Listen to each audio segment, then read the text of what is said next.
Friends, ఎప్పుడైనా ఆలోచించారా? America తనను తాను ప్రపంచానికి అతిపెద్ద స్నేహితుడిగా చెప్పుకుంటుంది, కానీ భారత్ ఎదుగుతుంటే ఎందుకు భయపడుతుంది?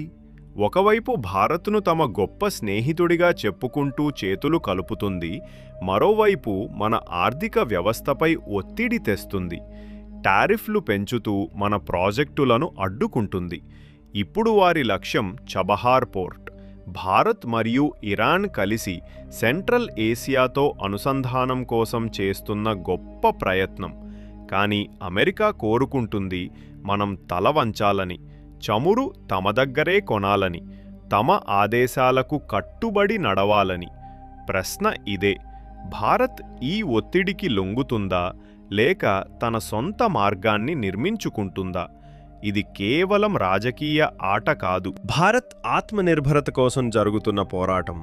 ఈ కథ 2016 నుంచి మొదలవుతుంది. అప్పట్లో ప్రపంచం ఇరాన్పై కఠిన నిషేధాలు విధించింది. కానీ భారత్ ఆ ఆంక్షలను ధిక్కరించి ధైర్యమైన నిర్ణయం తీసుకుంది. చబహార్ పోర్టులో $8 బిలియన్ పెట్టుబడి పెట్టింది. ఇరాన్ ఆగ్నేయ తీరంలో ఉన్న ఈ పోర్టు భారత్కు ఆఫ్ఘనిస్తాన్, రష్యా, యూరప్లతో నేరుగా కనెక్టివిటీ ఇస్తుంది. పాకిస్తాన్ మీద ఆధారపడకుండా సరుకులను మధ్య ఆసియాకు పంపవచ్చు. International north south transport corridor INSTC ద్వారా రష్యా నుంచి చవకైన చమురు సులభంగా చేరుతుంది. కానీ అమెరికాకు ఆందోళన కలిగించింది. భారత్, ఇరాన్, రష్యాలతో బలపడితే అమెరికా చమురు వ్యాపారం మరియు రాజకీయ ఆధిపత్యం దెబ్బతింటాయని వారు భావించారు. ట్రంప్ అధ్యక్షుడిగా ఉన్న సమయంలో ఈ ఒత్తిడి స్పష్టమైంది. బయటికి స్నేహం మాటలు చెబుతూ లోపల భారత్పై టారిఫ్లు పెంచారు. స్టీల్, అల్యూమినియం, ఫార్మా రంగాలపై ఒత్తిడి తెచ్చారు. అయినా భారత్ తలవంచలేదు. అమెరికా కోరుకున్నది భారత్ తమ నుంచే చమురు కొనాలని. కానీ భారత్ స్పష్టంగా చెప్పింది, మా దేశ హితాలు ముందు, మేం మా లాభం చూసుకుంటాం. అమెరికా విదేశాంగ శాఖ చబహార్ ప్రాజెక్టుపై వ్యతిరేక వాతావరణం సృష్టించింది. ఇరాన్తో వ్యాపారం చేసే కంపెనీలకు నిషేధాలు విధిస్తామని బెదిరించింది. దీంతో యూరప్, జపాన్, దక్షిణ కొరియా కంపెనీలు వెనక్కి తగ్గాయి. కానీ భారత్ మాత్రం ముందుకు సాగింది. తన ఇంజనీర్లు, సరుకులు పంపి ప్రాజెక్టును కొనసాగించింది. ఇది కేవలం వ్యాపారం కాదు, ఆఫ్ఘనిస్తాన్కు సహాయం, రష్యాకు మార్గం, భారత్కు వ్యూహాత్మక బలం. 2024 మేలో భారత్, ఇరాన్ మధ్య 10 ఏళ్ల ఒప్పందం కుదిరింది. జబహార్లోని షహీద్ బెహెష్తీ టెర్మినల్ భారత్ నిర్వహణలోకి వచ్చింది. దాన్ని మరింత పొడిగించే అవకాశం ఉంది. భారత్ ఆఫ్ఘనిస్తాన్కు మందులు, ధాన్యం, మానవతా సహాయం పంపడం ప్రారంభించింది. ఇది పాకిస్తాన్కు గట్టి షాక్. ఆఫ్ఘాన్ మార్గంపై దాని ఆధిపత్యం ముగిసింది. అయితే ట్రంప్ ఒత్తిడిని మరింత పెంచాడు. అమెరికా నిషేధాల భయంతో భారత్ $120 మిలియన్ పెట్టుబడి ప్రమాదంలో పడింది. వాషింగ్టన్కు భారత్ స్వతంత్ర ఆలోచనే అతిపెద్ద సమస్య. అయినా భారత్ ఆత్మనిర్భరత మార్గంలో నడుస్తోంది. టాటా, అడానీ, ONGC వంటి కంపెనీలు ప్రపంచ వేదికపై పోటీ పడుతున్నాయి. అమెరికా కోపానికి కారణము భారత్ తమ ఆదేశాలు వినడం లేదు. రష్యా నుంచి చవకైన చమురు తీసుకుని రిఫైన్ చేసి ఎగుమతి చేస్తూ నెలకు బిలియన్ల లాభం సంపాదిస్తోంది. అమెరికాకు ఇది ఇష్టం లేదు. అందుకే చబహార్పై దాడి చేస్తోంది. కానీ భారత్ ఆ ఒత్తిడిని తట్టుకుంది.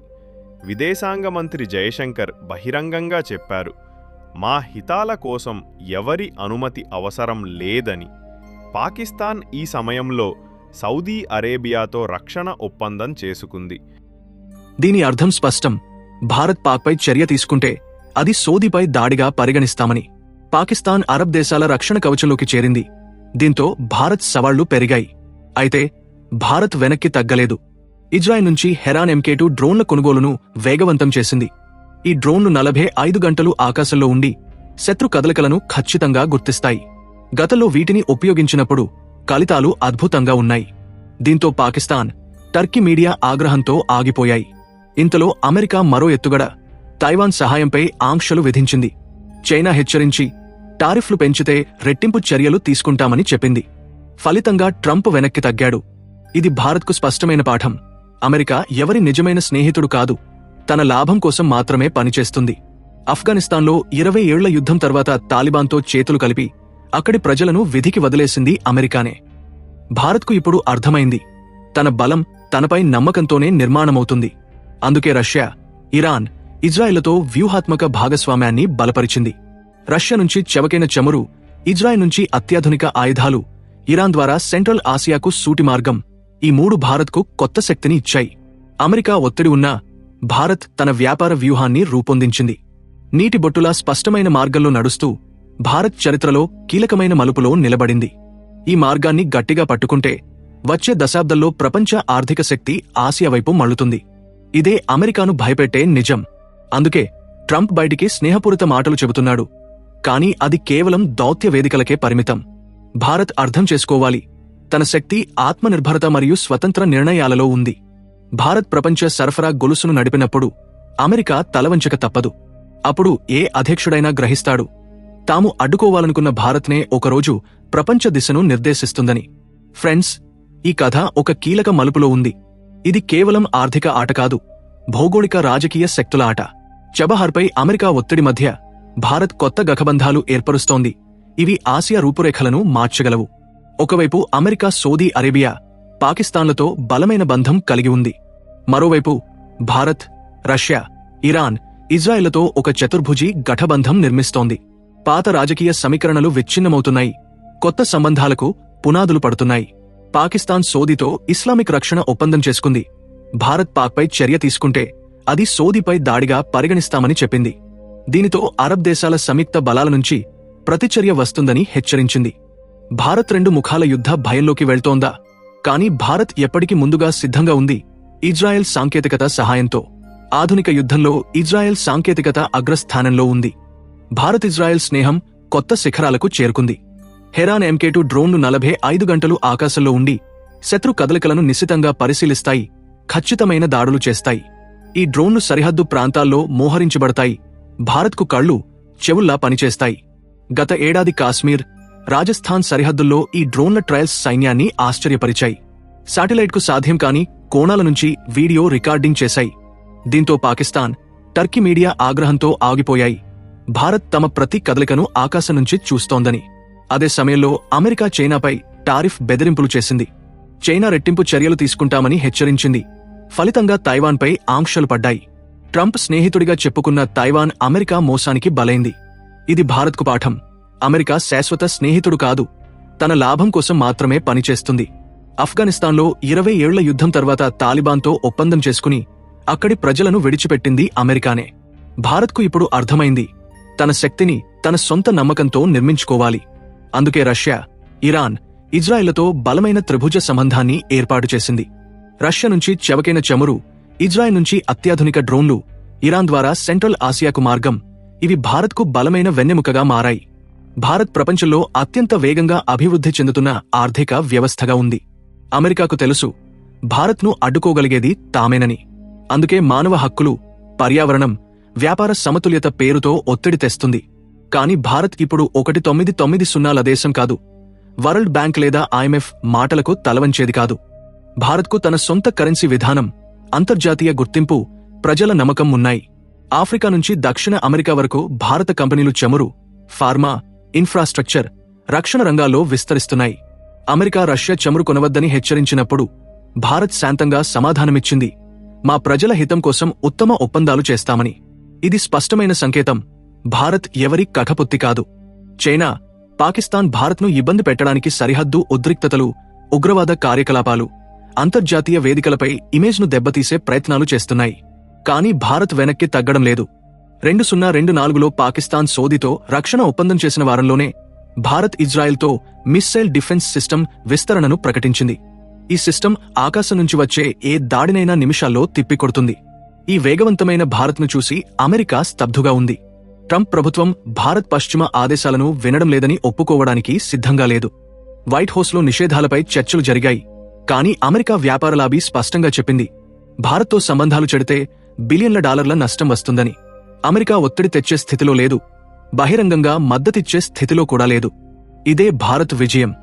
భారత్ వద్ద శక్తి, సంపద, 140 కోట్ల ప్రజల నమ్మకం ఉన్నాయి. G20, బ్రిక్స్ వంటి వేదికలపై భారత్ తన గొంతును బలంగా వినిపిస్తోంది. అమెరికాకు ఒప్పుకోవడం కష్టమైంది. భారత్ ఇప్పుడు సమాన స్థాయిలో నిలబడిందని. ట్రంప్ భారత్ను గొప్ప భాగస్వామిగా పిలుస్తున్నాడు, కానీ అతని మాటల్లో కలవరం కనిపిస్తోంది.